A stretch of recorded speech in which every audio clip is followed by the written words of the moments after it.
Okay, children, we have done the exercise based on distance formula. Now we are going to study about section formula.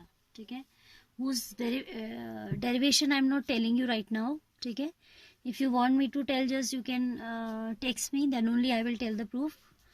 Otherwise I am introducing right now. I am introducing you with the formula. ठीक है, section formula for internal division है हमारे course में. ठीक है, see what happens, suppose you have a line segment,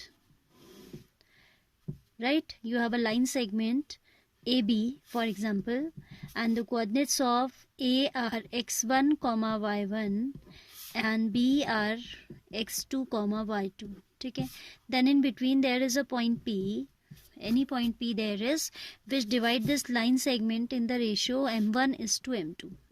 It means AP ratio PB is m1 ratio m2. Then we have a formula to find out the coordinates of this point P, and that formula only is known as the section formula. What I'm saying section formula is utilized to find out the coordinates of the point of division. Actually, point of division means कौन सा point है जो इन्हें divide करता है in the given ratio. ठीक है, so suppose we have A's coordinate as x1 y1 and point B having coordinates x2 y2. Then P is a point in between AB, dividing this AP versus PB in ratio m1 ratio m2. Then coordinates of P are given by coordinates of P are given by, ठीक है, P is equal to m1 x2, ठीक है, m1 x2 plus m2 x1 upon m1 plus m2. Now this is, we have considered abscissa only, तो ये आपका जो आया क्या आया, this is coordinates of X coordinate, this is coordinate of the abscissa. Ordinate हो जाएगा m1 y2 plus m2 y1 upon m1 plus m2. ठीक है, you can easily memorize it. 1 2 2 1, देखो आपका क्या है 1 2 2 1, and in denominator both abscissa and ordinate have m1 plus m2. this is known as section formula for internal division. ये कब होता है आपका, जब ये पॉइंट पी आपका लाइन में कहीं लाई कर रहा है. Suppose this point P lies outside, तो what I am telling now, external division वो आपके सिलेबस में है नहीं, बट फिर भी मैं एक खाली बता दे रही हूँ कि एक्सटर्नल डिविजन में होता क्या है. That P lies outside the line and then there is minus sign in between, m1 x2 minus m2 x1 upon m1 minus m2. Here it is m1 y2 minus m2 y1 upon m1 minus m2. I am not making you write that as it is not in your syllabus. ठीक है, तो ये है आपका क्या, coordinates of P when point P is being dividing this line segment AB in ratio m1 is to m2. तो ये हो जाएगा m1 x2 plus m2 x1 upon m1 plus m2. 1 2 2 1. ठीक है, 1 2 2 1.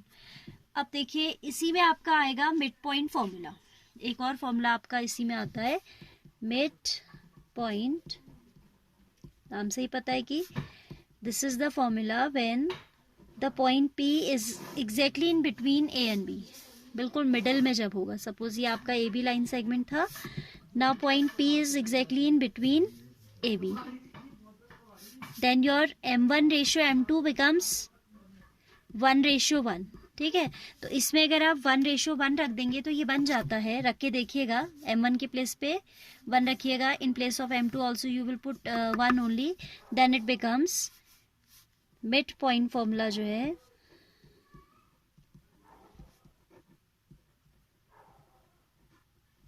We have as m x1 plus x2 upon 2 comma y1 plus y2 upon 2. These are the coordinates of point P. x1 plus x2 upon 2 comma y1 plus y2 upon 2. I told that we can just put and verify also. Like आपका formula क्या था for abscissa, I am verifying. For ordinate you can do yourself. m1 x2 plus m2 x1 upon m1 plus m2. अब हमने कहा m1 ratio m2 is equal to 1 ratio 1, यानी कि m1 और m2 क्या है, इक्वल है. m1 is equal to m2, तो या तो आप m1 को रिप्लेस कर दीजिए या m2 को रिप्लेस कर दीजिए m1 से, या आप दोनों की जगह 1 रख दीजिए, any how you can do, ठीक है। सपोज मैं m1 इक्वल्स टू m2 रखूँ, तो हो जाएगा m1x2 plus m1x1 upon m1 plus m1, then you can see m1 is common in the numerator, x2 plus x1 upon twice of m1. m1 will get cancelled and we have x1 plus x2 upon 2. I have written here 2 plus 1, here 1 plus 2, that doesn't matter at all. Addition is commutative, you know, ठीक है। तो आपका ये आ जाएगा formula, m1 is to m2 इस 1:1 का मतलब क्या हुआ कि m1 और m2 इक्वल हैं दोनों, ठीक है। तो m1 के प्लेस पे m2 रख दो या m2 के प्लेस पे m1 रख दो, you can derive the mid point formula for ordinate also, ठीक है। डिराइव तो नहीं कहेंगे इसे, जस्ट डेरिवेशन तो मैंने कराया ही नहीं है। If you want me to tell then only I tell. Derivation generally exam में तो नहीं आते हैं, but for your own knowledge you can study those, ठीक है। पहले उसका थियरी भी पढ़िएगा कि क्या इसका यूज़ है। इसका यूज़ एक्चुअली ऐसे होता है, जैसे सपोज आपको, जैसे इन्होंने बुक में एग्जांपल दिया है कि कोई टेलीफोन कंपनी है, उसको टावर्स लगाने हैं 2 सिटीज़ के बीच में, ठीक है। अब वो चाह रहा है कि भाई हम इसे 2:1 में रखें दोनों शहरों के बीच, या 1:2। It's not possible to measure such distances ना। टाउन्स आपके अगर 2 टाउन्स हैं, 2 सिटीज़ हैं, तो उनके बीच में कितनी सारी रोड्स होंगे, पार्क्स होंगे, घर होंगे, बिल्डिंग्स होंगी बड़ी बड़ी, तो how it is manageable to measure them, it's a very tedious task. तो वहाँ पे हमें हेल्प करता है कौन, सेक्शन फॉर्मूला। इसका तो बहुत कंस्ट्रक्शन, उसमें तो मैथ्स का सारा ही काफ़ी यूज़ होता है ना, तो this formula is very useful practically.